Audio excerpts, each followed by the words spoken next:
refiro-me.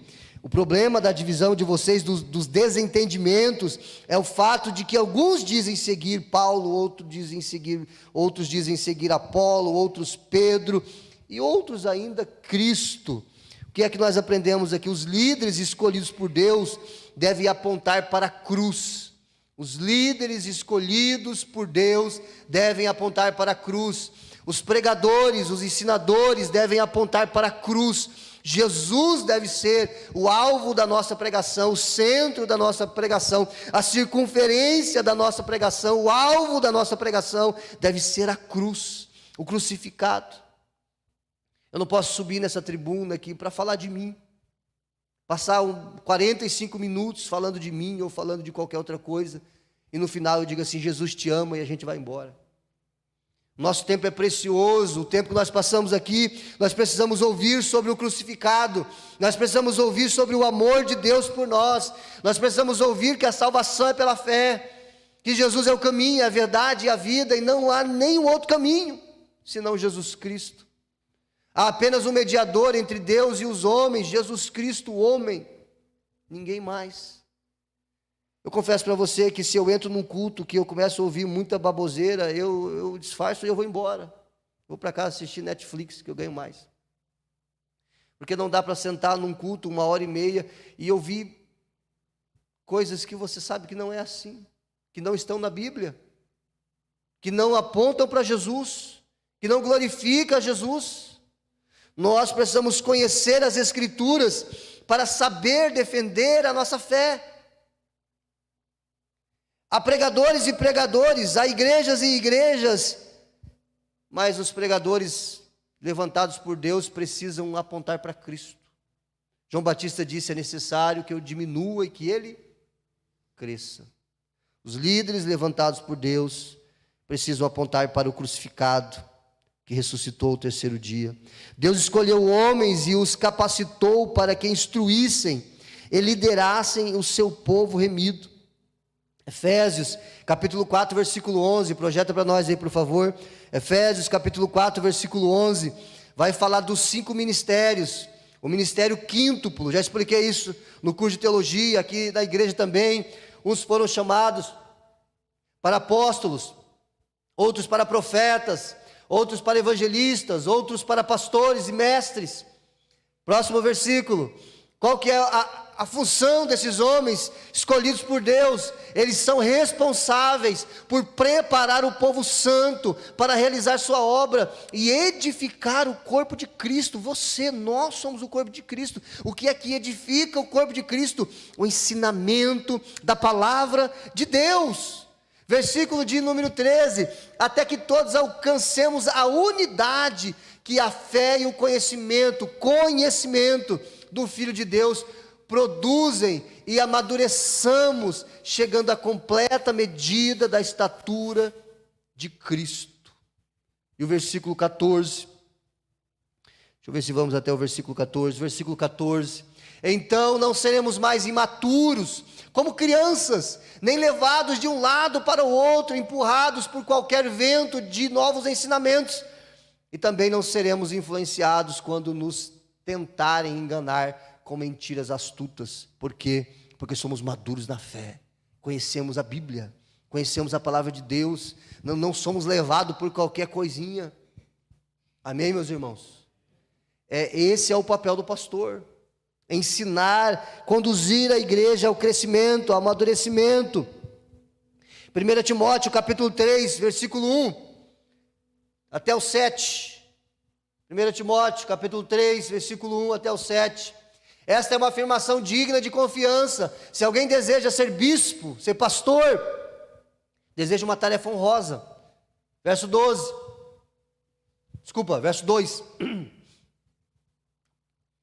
Portanto, o bispo deve ter uma vida irrepreensível, deve ser marido de uma só mulher, deve ter autocontrole, viver sabiamente, ter boa reputação, deve ser hospitaleiro e apto para ensinar. Não deve beber vinho em excesso, nem ser violento, antes deve ser amável, pacífico, desapegado do dinheiro. Deve liderar bem a própria família e ter filhos que o respeitem e lhe obedeçam. Pois se um homem não é capaz de liderar a própria família, como poderá cuidar da igreja de Deus? Não deve ser recém-convertido, pois poderia se tornar orgulhoso e o diabo o faria cair. Além disso, os que são de fora devem falar bem dele, para que não seja desacreditado e caia na armadilha do diabo. E o texto continua. Deus levantou homens, Deus levantou líderes, ensinadores, mas é necessário que haja um padrão. Eu vou falar isso aqui, não fica bravo comigo não. Hoje tem muita gente querendo ser pastor, tem muita gente querendo trazer para si o título: eu sou pastor, eu sou apóstolo, eu sou ensinador, e acham que é só subir numa tribuna e começar a ler a Bíblia. Não há nada pior do que um bom conselho seguido de um mau exemplo. O fardo é pesado, a quem muito é dado, muito será cobrado. Lembra que nós lemos no capítulo 3 lá de Tiago: não queiram muitos de vocês serem mestres. Por quê? Porque quem fala muito erra muito. Se tudo que eu ensino como pastor precisa estar embasado nas Escrituras, e todos os erros que eu cometer no sentido de conduzir a igreja para uma direção errada, Deus vai cobrar de mim. Deus vai cobrar de mim. Se eu precisar conversar com alguém, corrigir alguém, orientar alguém, eu falo: Senhor, eu não vou, porque Deus vai cobrar de mim, porque é minha responsabilidade. Deus me chamou para ser pastor. Eu não posso temer. Porque eu preciso escolher, como os apóstolos escolheram: vamos obedecer aos homens ou a Deus? Você entende o quanto a coisa é séria? A igreja é um negócio sério? Não é brincadeira? Um dia nós prestaremos conta. A Bíblia ensina que esses líderes devem ser honrados e respeitados.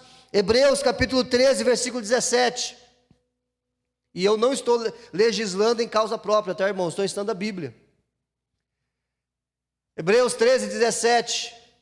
Projeta para nós, por gentileza. Obedeçam os seus líderes e façam o que eles disserem. O trabalho deles é cuidar de sua alma, e disso prestarão contas. Dê-lhes motivo para trabalhar com alegria. Isso aqui é muito importante, presta atenção nisso. Dê-lhes motivo para trabalhar com alegria e não com tristeza, por isso certamente não iria beneficiar vocês. Amém, irmãos? Tantos outros textos que eu poderia citar para você aqui. Filipenses, 1 Tessalonicenses, 1 Timóteo.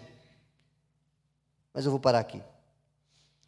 Dos 4 grupos citados por Paulo, qual era o mais difícil de trabalhar? Os que seguiam Paulo? Os que seguiam Pedro? Os que seguiam Apolo? Ou os que seguiam Cristo? O que vocês acham?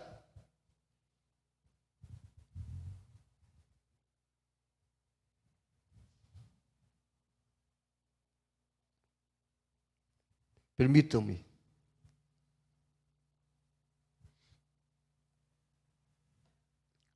Quem era o grupo mais difícil de trabalhar?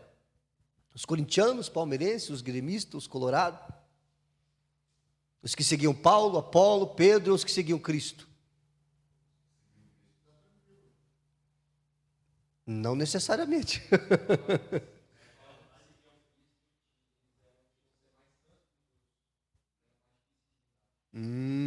Que mais? Quem? Os que seguiam Cristo. Por que será?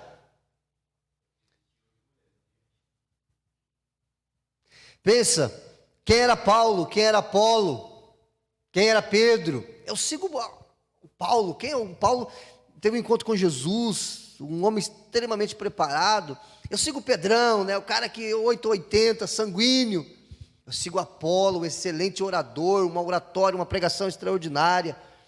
Eu me submeto à liderança desses homens. E os que seguiam Cristo diziam assim, claro que estamos conjecturando: eu não sigo nenhum desses caras aí, meu negócio é direto com Jesus. Homem não manda em mim. Os 4 grupos tinham os seus adeptos e as suas dificuldades. Mas o grupo que dizia seguir a Cristo era aquele grupo que não tinha liderança.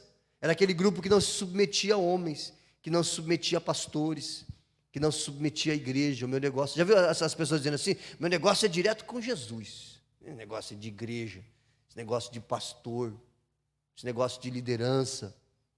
Já viu, Cláudio?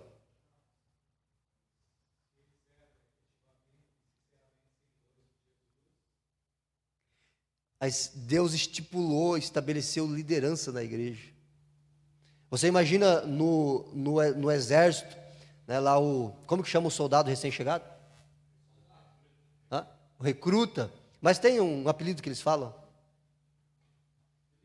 Milico, isso, milico. Aí o cabo chega assim e diz assim, ó, você tem que fazer isso. Ele fala, não, meu negócio é com o general. Né? Cabo, tenente, sargento, mandar em mim. Então, Deus estabeleceu liderança na igreja. Ele estabeleceu liderança. O nosso relacionamento é com Jesus Cristo, mas nós devemos nos submeter à igreja. Tem gente que usa esse termo para dizer assim, nós não precisamos de igreja. O movimento dos desigrejados. Já ouviram falar? O movimento dos desigrejados. Gente que não precisa de igreja.